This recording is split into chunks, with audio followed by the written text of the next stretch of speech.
ल्याउनुहोस् ब्राह्मणदेव खानुहोस्। अरू पनि ल्याउनु, साह्रै भगाउनु भएको रहेछ।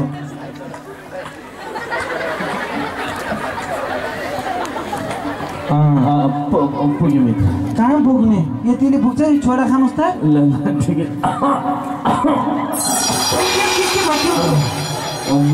मित्र अब धेरै दिन भएको थियो हजुरलाई भेट्ने केही नखाएको, भोक लाग्यो त मित्र 2-4 गाउँदा सासु नफेरिकन खाइदिएको अड्किनु। ठिक छ ठिक छैन। सुदामाजी महाराज, अनि तपाईँले अब खानपान त भयो ठिकै छ। अब मेरा रानीहरू हो सबैले सुदामाजी महाराजलाई ढोकभेट गर। केही दक्षिणाहरू छ भने समर्पण गर, ढोकभेट गर। साराका सारा सबै रानीहरू कतिवटा हो? सबै आए। सबैलाई सुदामाजी महाराजले आशीर्वाद दिनुभयो। सौभाग्यवत्यौ भवन्तु। सबैलाई आशीर्वाद दिनुभयो। आशीर्वाद दिने क्रममा पुत्रवती भव। अब गर्दै गर्दा साराका सारा सबैले नै सुदामाजी महाराजसँग आशीर्वाद लिँदा भए। थाके त मित्र कतिजना हो? हजुर थाक्नु भएको छ। सबैलाई होलसेलमा एकैचोटि होलसेलमा जय श्री मुक्तिनाथ सबै आयुष्मती भव सबै थोक भव।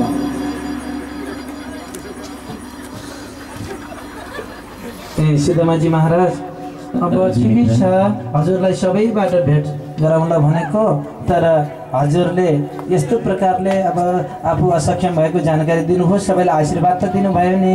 मित्र आयुष्मान बाबा आयुष्मती बाबा पुत्रवती बाबा हातै थाकिसक्यो मित्र।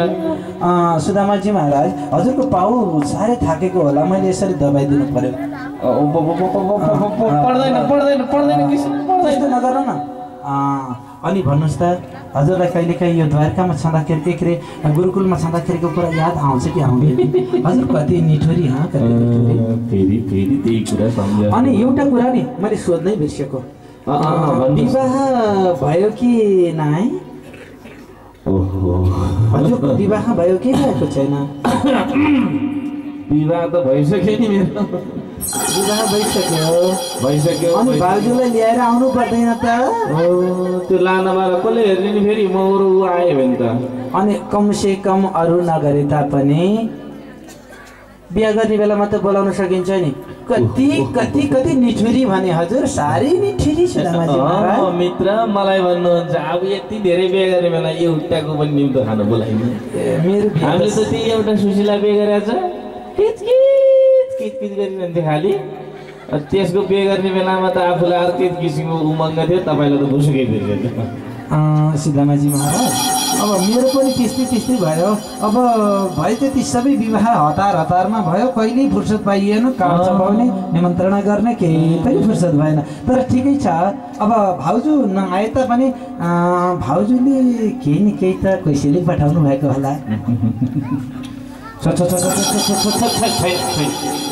अनि यहाँ बस्नु न, किन उठिराखेको? हजुरको पाउ दबाई दिनेछु मैले। कहाँ हुन्छ हजुर? बसिहाल्नुहोस्। बस्नुहोस् भनेको मान्नुहोस्। हजुरको यो भनेको नमान्ने स्वभाव पहिलेदेखिको नानीदेखि लागेको, पानी जाँदै जाँदैन। सुशीलाले कुराइरहेको थिएँ, कराउँछ कि जस्तो लाग्यो। नानी पनि सानसानो छ, घरतिर लाग्नु कि भनेर। सुदामाजी महाराज, अनि त्यो कुरा त ठिकै छ, अब बस्नु पनि पर्यो, ठिक छ, रातभरि बसौँला। अनि अघिदेखिबाट हजुरको मैले यो हात यो जो हो नि, यो हात खालि यस्तो कोप्रे मात्रै पारेको देखेको छु। कारण के हो? होइन यो खास आउने बेलामा बाटो अलिकति अप्ठ्यारो पऱ्यो, ढुस्स लगियो कि म यो हात मर्केको छ कि दुखिरहेको छ, त्यही कारणले यसो च्यापेको ए रुक्मी, औषधि ल्याउ त। औषधि कहाँको? हातमा घाउ लागेको, मैले पाउ दबाएको। औषधि लगाइदिनु पर्यो।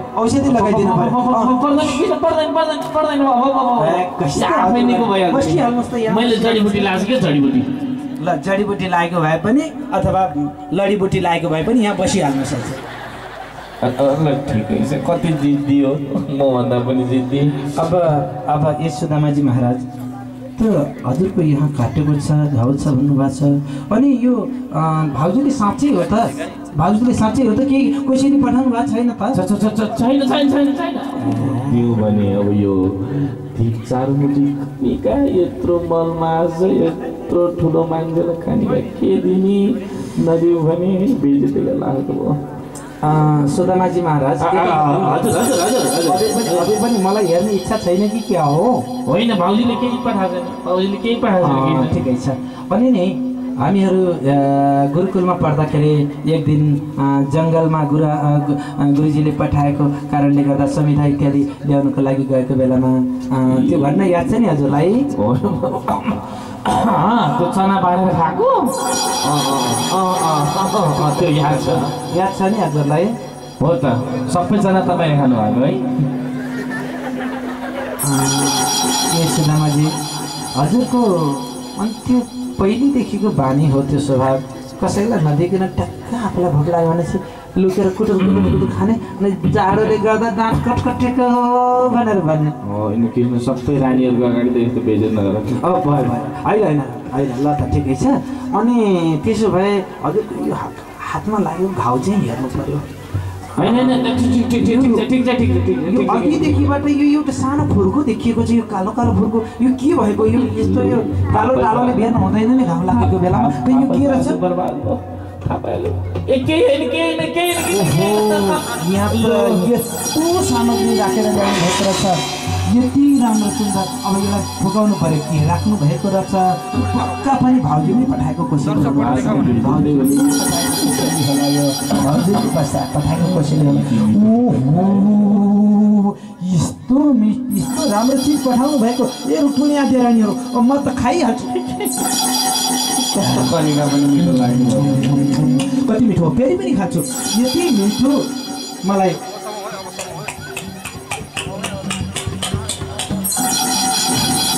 यति मिठो फेरि खानु पर्यो। यत्तिकैमा तेस्रो मुठी खान लागेको बेलामा रुक्मिणी माताले च्याप्प हात रोकिदिनु भयो र भन्नुभयो, हे भगवान् प्रसाद हामीहरूलाई नै दिनुहोस् न, हजुरले मात्रै खानु हुँदैन। सुदामाजी महाराजले ल्याएको 3 मुठी कनिका यदि 3 मुठी भगवान्ले खाइदिनु भएको हुन्थ्यो भने तिनै लोकको ऐश्वर्य जान्थ्यो। 1 मुठी मात्रै खाएपछि रुक्मिणी आमाले ट्याक्क हात रोकिदिनु भयो र त्यो प्रसादको रूपमा भगवान्ले पनि दिनुभयो। यता भगवान्ले दिएको त्यो साराका सारा प्रसाद अरू सबैलाई वितरण भयो। रातभरि भगवान्ले श्री सुदामाजी महाराजसँग संवाद गर्नुभयो। भक्तवत्सल भगवानको जय, कृष्णचन्द्र भगवानको जय। एकैछिन शान्त रहनु होला। अब